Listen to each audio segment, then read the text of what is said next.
कधी ऐकलत का समोरच्याचं? म्हणजे कोणी बोलत असताना समोरच्याचं नीट ऐकलेत का? की उत्तर द्यायची फक्त घाई असते? तर प्रॉब्लेम आहे ॲक्टिव्ह लिस्टनिंग नसल्याचा. म्हणजे संवादामध्ये पूर्णपणे सक्रिय न होण्याचं किंवा लक्ष न देण्याचं. माहिती आहे अनेकदा आपण व्यस्त राहतो मोबाईलमध्ये, कामामध्ये किंवा स्वतःच्याच विचारांमध्ये.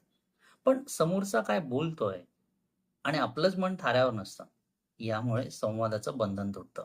मैत्री, नाती आणि अगदी करिअरमध्ये देखील गैरसमज वाढतात.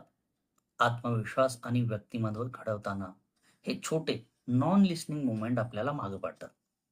म्हणून आजपासून फक्त ऐका, समोरच्याकडे लक्ष पूर्ण देऊन. उत्तर द्यायची घाई करू नका. समोरच्याचं बोलणं, भावना समजून घ्या. त्याचे हावभाव काय आहेत ते जाणून घ्या.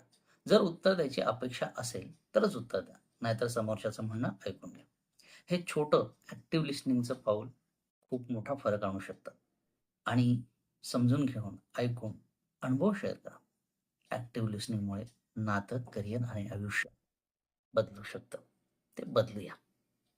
व्हिडिओ आणि माहिती आवडली असेल तर फॉलो, लाईक करायला विसरू नका.